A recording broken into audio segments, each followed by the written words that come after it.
এটি ফুলাম জাতিৰে সম্ভাষণ জনাবলৈ উদযাপন সমিতিৰ সম্পাদক ফণীধৰ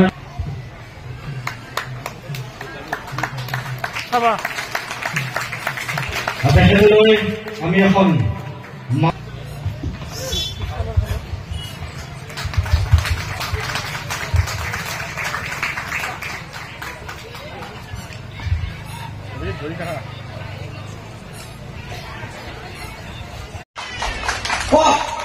আপোনালোকে কওক এইটো কবিতা গোৱাৰ পিছত মই বিহুৰ বিষয়ে কেনেকৈ কম? ইয়াক লিখি লৈ গৈছে কবিয়ে। সাংস্কৃতিক সন্ধিয়া এই বিৰাট গৰমত, প্ৰকাণ্ড গৰম, প্ৰচণ্ড গৰম, এই গৰমৰ মাজত ৰাতি 2-3টা বজালৈ সাংস্কৃতিক সন্ধিয়া চাবলৈ আজি ডেকা গাভৰু মহিলা পুৰুষ সকলো আজি ইয়াত সমাবেত হৈছে। কিন্তু বিহুটি কি তাৰ কাৰণেই নেকি? এতিয়া আপোনালোকে প্ৰশ্ন কৰক, নিজৰ মনতে প্ৰশ্ন কৰক, বিহুটি কি বস্তু? এতিয়া খেতি পথাৰত পানী নাই, আপোনালোকে চিন্তা কৰিব লাগে। বহাগ মাহ কেতিয়াই শেষ হল, বহাগ মাহত পানী নাই, ৰোৱনী দাৱনীসকল পথাৰত যাব পৰা নাই। আপোনালোকে চিন্তা কৰক পানী কেনেকৈ আহে। প্ৰকৃতিক সেৱা কৰক, প্ৰকৃতিৰ পূজা পাতক। চৰকাৰে কোৱাৰ দৰে 10,000 কোটি গছ ৰোৱক।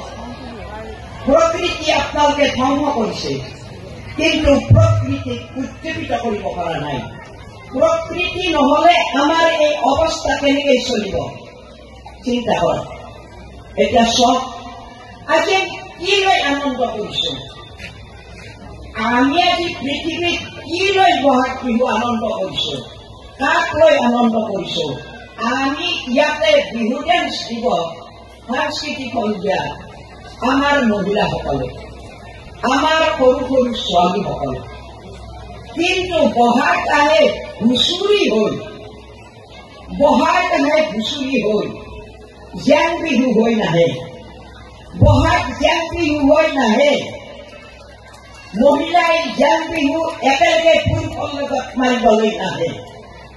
বহাগ আমি অমায়াপুৰ তৰুণ সংঘই গত দিনসমূহৰ দৰে এইবাৰো এই অষ্টাদশ বিদায় বসন্ত উৎসৱটি আমি আজিৰ দিনটোত আমি আনুষ্ঠানিকভাৱে উলহ মালহেৰে আয়োজন কৰিছোঁ।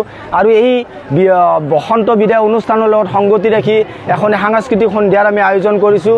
আৰু এই সাংস্কৃতিক সন্ধিয়াৰ অনুষ্ঠানটোত আমি শুভ উদ্বোধন কৰাৰ বাবে আমন্ত্ৰণ জনাইছিলোঁ এগৰাকী আদৰ্শ মাতৃ, অসম সাহিত্য সভাৰ প্ৰাক্তন উপসভানেত্ৰী সন্মানীয় মৃণালিনী বাইদেউক। তেখেত আহি আমাৰ মাজত উপস্থিত হৈছে। আমি এই চেগতে এই অঞ্চলবাসীৰ হৈ তেখেতলৈ আমাৰ শ্ৰদ্ধা যাচিছোঁ। আৰু তেখেতে মঞ্চত যিখিনি আমালৈ উপদেশমূলকভাৱে বক্তব্য ৰাখিলে, বহুখিনি সময় তেখেতে আমাৰ মাতৃসকল পিতৃসকলৰ বাবে বক্তব্য ৰাখিলে। এই বক্তব্যত সঁচাকৈ আমি উৎফুল্লিত হৈছোঁ। বিহু কেনেকৈ পাতিব লাগে, কেনেকুৱা বিহু হ'ব লাগে, এই সম্পৰ্কত আটাইখিনি তথ্য সহকাৰে আমাৰ মাজত বক্তব্য প্ৰকাশ কৰিছে। এই চেগতে আমি অমায়াপুৰবাসী, পশ্চিম কালাগুচি এই অঞ্চলবাসী, তামোলপুৰবাসীৰ হৈ তেখেতলৈ আমাৰ শ্ৰদ্ধা নিবেদিছোঁ। অনুষ্ঠানটো খুব ভাল হৈছে।